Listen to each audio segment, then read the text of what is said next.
It's Micah. I do have more than this one shirt. I've just recorded all these videos in a row. Hopefully, I'm thinking very positively that once you saw one of this trio of videos, you went ahead and clicked on the other two as well.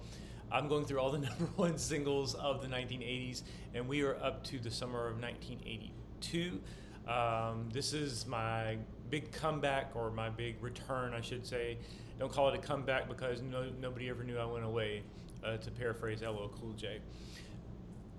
The first of this trio of videos I recorded was for Ebony and Ivory, which went #1 in May, and this is the third of the three reaction videos I'm recording together all at once, and it's Eye of the Tiger by Survivor, which stayed #1 through September. So in the course of 3 videos, I've gone from May to September.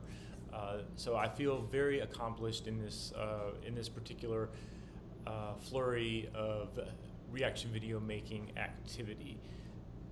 Eye of the Tiger helps me out on this by having stayed at #1 for 6 weeks during that span, from July all the way through August until the beginning of September, when it gave up the #1 spot to the Steve Miller Band.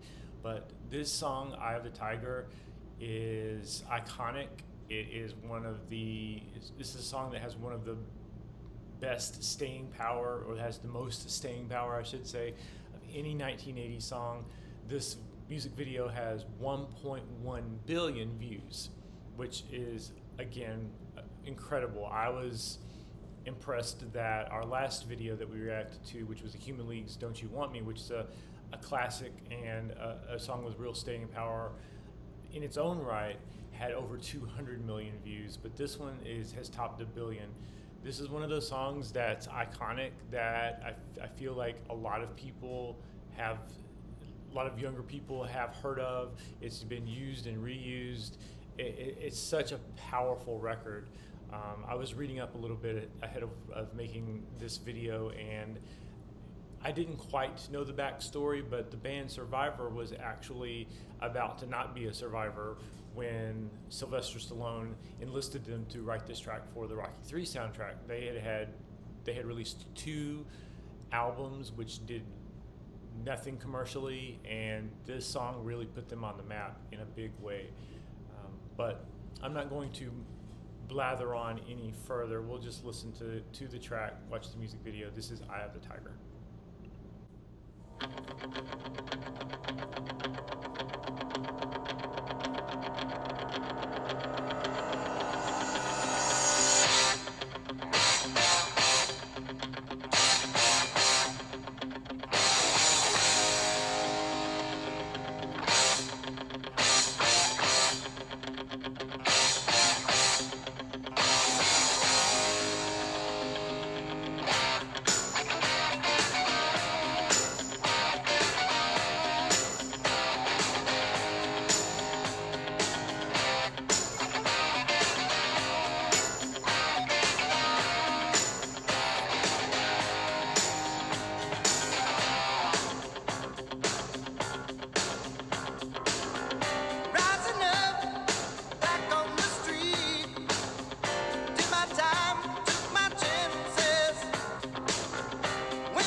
Hey, I know that song backwards and forwards. I never really knew all the lyrics, but I was able to decipher most of them just from casual listening. So while I couldn't recite back to you the lyrics, I definitely was familiar with them as they popped up on the screen. First, the music video. Let's just get this out of the way. The music video didn't really contribute a lot to the enjoyment of the song. The visuals for me were a little bit off. They were adequate in terms of presenting the band and sort of showing the band dynamic and sort of showing us, hey, here's what the band looks like. But there were the effects in the video that were meant to in the lighting and the camera and the locations and everything that was designed towards steering us toward the mood of the song, to me all of that fell a little bit flat.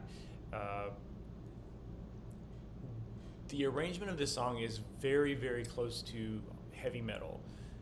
There are songs from hair bands, bands like Rat that were Rat I think came out maybe a couple years later after this. Motley Crue, Poison, other bands that came out roughly in the same era. The sound of this, the arrangement of this, the heaviness of the guitar in this is very, very close to that level of heaviness. And you can definitely see that Survivor is not that type of band. They're more of a straight ahead rock and roll band.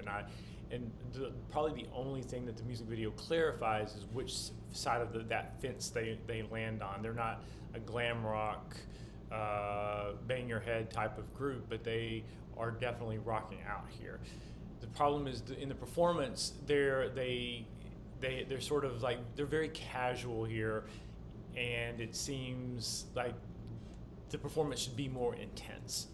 One thing that I read in my brief research before watching the video was that Queen actually turned down Sylvester Stallone. He wanted to use Another One Bites the Dust as, I guess, theme music for some of the fight scenes in Rocky III, and that's when he turned to Survivor. I didn't get from my research exactly how he knew about them or why he decided to go with them, but he turned to them for to write a song. And the really, really most interesting nugget about this is that that dun dun dun dun, that was inspired by the cadence of the punches that were being thrown in the fight. And to me, that's almost a subliminal thing. You wouldn't, maybe to other people it was an obvious reference to the fight sequences, and I'm pretty sure, I can't imagine in the movie they didn't time the music with punch combinations. But just hearing the song by itself, to me it's a pretty subtle rhythmic reference to the sport of boxing. And I think the song works as a really good movie song and as a broader sort of statement song, because it doesn't reference boxing, but it definitely gives you that fighting spirit that you need to survive in a tough sport like boxing, and a sport which its essence is actually fighting. It really works as a metaphor and also as a very direct relationship to the subject matter in the movie. So hats off to the songwriters here from the group for connecting those dots. To me, this is sort of like the analog to What Was I Made For from the Barbie movie. Although these are obviously tonally two polar opposites, very, very quiet and very, very loud. In both cases, the songwriters were able to find something that was very grounded in the movie and universalize it in a breathtaking way. So I think that's a very special ability to be able to draw that through line from a specific reference point for what the song is being used in a very specific context, and then having it break out and become something bigger and become something more meaningful beyond what its original intent was. I mean, in some ways, that's the essence of all art. But they did a really good job, and the pulsating beat underlying this is just incredible. We're going to leave the music video behind. I'm not going to pick at that scab anymore. But I guess I will say that in reference to Queen being passed over, to me, in the back of my mind, as the group performing this video, I probably would have, and maybe they didn't have that piece of knowledge, but I would be like, do I need to be giving Freddie Mercury vibes when I'm performing this song?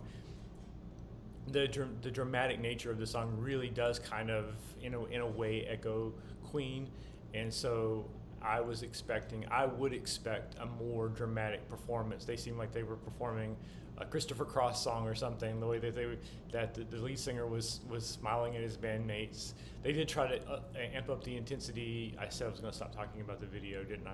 Sorry. They did amp up the intensity by doing these individual shots of them having their hair wet and tossing it back, and the water flies back. And I don't know if that's supposed to be sweat, some sort of indirect reference to like fight scenes where you see the fighters getting hit and then the sweat just flies off of them from the impact. At any rate, we're going to stop talking about the music video, but I guess it is a good way into exploring the dynamics of the song as well. This is a really crunchy, hard rock, rhythmically driving song, and at its core, I think that's what this song adds to the pop and rock and roll repertoire. It's very rarely you have a song that digs in this deeply and really just delivers that rhythmic punch.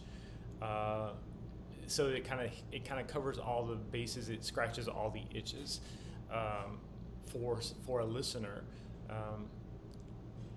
Just sort of an offhand comment. A lot of people have talked about how rock music is kind of dying or is on its last legs, which I don't think is true. I just think just because it's not topping the charts doesn't mean it's not still being appreciated and made and listened to in its place. It's just not the predominant popular music form anymore. But to the extent that rock music has kind of waned in popularity, it's because I would put forth that maybe it's because songs that are out aren't like this song. I think rock sort of has drawn itself into a corner, and when I see people commenting on rock videos and songs on YouTube and online in general, this is what I see. I see that people have painted themselves into such a corner about being very, very gatekeepy about what is rock music and what isn't, and especially with these conversations around the Rock and Roll Hall of Fame, that you've basically made yourself irrelevant. And by being really strict about what a rock song can be, you kind of choke off the creativity that in the permissiveness, or what am I trying to look for? I'm trying to say here, you kind of remove people's options for how to explore rock music and make it something that's going to connect with people, and you just really don't hear songs like Eye of the Tiger anymore. If I guarantee you one really good rock song that sounded like this, and I don't mean like a direct ripoff, I mean something that channels the same driving energy and hits all those, like I said, scratches all the itches. It's rhythmic, it's loud, it's got a great melody, it's got a great bass line, everything about it is really, really solid, and it's something that a wide swath of people can appreciate. If somebody released a song like that now, and it was obviously if it were properly marketed, because a lot of times you just don't get that a lot of times. Lenny Kravitz came out with a song last year, I think it was, like the lead single from his most recent project.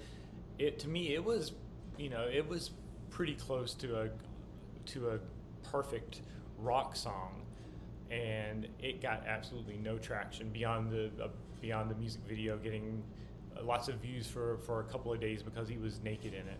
But the song itself was just and trust me, I'm not being dismissive of Lenny Kravitz's physique.